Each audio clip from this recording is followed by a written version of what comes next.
Maintenant, il est l'heure de l'humeur de Pierre-Emmanuel non, Barrot. non, Si, non, c'est non, maintenant, non, ça va. Attention. Salut les amis, salut tout le monde, attendez, j'ai une blague. Est-ce que vous savez ce que c'est un chat avec des jantes en alu et 3 sièges bébés à l'intérieur? Un chat, Un minus-passe. Allez, 1-0 pour l'humour, assez rigolé. C'est bientôt le grand jour, J-5 avant le premier tour. C'est ma chronique élection, jingle. Les élections, c'est très très bien. Dimanche, les Français vont aller dans leur petit bureau de vote, rentrer dans leur petit isoloir, glisser leur petit bulletin dans leur petite enveloppe pour choisir qui pendant 5 ans va faire mal à leur petit cul.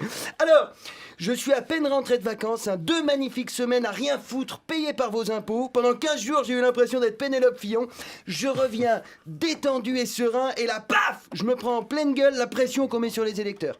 Dès que je dis que je vais pas voter parce qu'aucun candidat m'a convaincu, il y a un connard qui me saute dessus. Non mais attends, voter ce n'est pas qu'un droit, c'est aussi un devoir. Condorcet, Rousseau, Diderot, ils se sont battus, ils sont morts pour que t'aies le droit de voter. Alors, excuse-moi, mais de toute façon, ils seraient morts quand même. C'était il y a 300 ans, et Diderot, Rousseau, Condorcet, c'est des philosophes. C'est pas des elfes ou des séquoias. D'accord, tu m'as convaincu, je vais voter. Je vais voter Mélenchon. Et là, t'as un deuxième connard qui débarque. Non, mais en votant Mélenchon, t'offres un boulevard à Marine Le Pen. Il faut voter utile. Et ben du coup, je vais voter Macron. Non, je déconne. Vous m'avez pris pour Renaud. Il est marrant, Renaud. C'est quand même le seul mec qui a commencé à faire des conneries depuis qu'il a arrêté de boire. Non. Le vote, c'est censé être une conviction, pas un choix par défaut. Hors de question que je vote Macron. Je préfère encore rentrer de force mes 2 testicules dans l'urne. Après, j'attends qu'elle nécrose, qu'elle devienne toute fripée. Et comme ça, toute ma vie, j'aurai 2 mini Brigitte Macron dans le caleçon. Non, sérieusement. Non. Vous voulez pas foutre un peu la paix aux gens ? Les mecs qui votent pas, c'est juste parce qu'ils ont trouvé personne qui leur fait envie. C'est comme les mecs qui baissent pas, c'est juste parce qu'ils ont trouvé personne à qui ils font envie. En plus, qu'est-ce que c'est un vote utile? Le gagnant, il va venir chez moi réparer la fuite d'eau, faire le ménage et me gratter les Brigitte pendant que je regarde N'oubliez pas les paroles. Non. Si vous pensez que les Français sont pas assez intelligents pour choisir, c'est pas une carte d'électeur qu'il faut leur envoyer, c'est direct un bulletin avec le bon nom écrit dessus. Vu comment on prend les participants pour des handicapés, on sait plus si dimanche c'est les élections ou le Téléthon. Vous les avez vus, les experts là qui font la morale aux Français en leur expliquant comment bien voter, la BHL, Anne Sinclair, Jean-Michel Apathy, Laurent Geoffrin.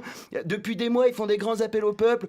Oui, il faut faire barrage à Marine Le Pen, dire non au racisme. Et là, depuis que Mélenchon remonte dans les sondages avec son programme contre les grandes fortunes, ils se sont mis à se chier dessus comme des touristes qui ont bu de l'eau du robinet au Pakistan. Alors, en fait, on s'est trompé. Le danger, c'est pas Le Pen, c'est Mélenchon.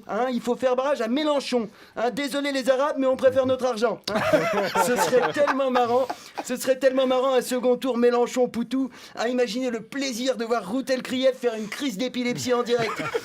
Et les 2 candidats présents au second tour seront...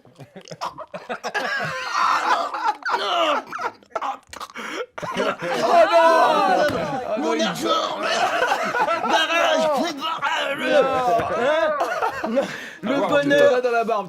J'en ai partout, j'en ai rien à foutre. Le bonheur, si Macron passe pas le premier tour, j'aimerais planquer des caméras chez tous les fils de pute qui ont lâché Hamon pour rejoindre En Marche, en espérant récupérer un poste de sous-secrétaire d'État à la délation des chômeurs. Moi, je passe ma soirée électorale devant les écrans de contrôle avec un rouleau de sopalin, et au moment où Valls et Le Drian découvrent que Macron est éliminé, je me vide bien les Brigitte. Merci de m'avoir écouté. La bande originale sur France Inter.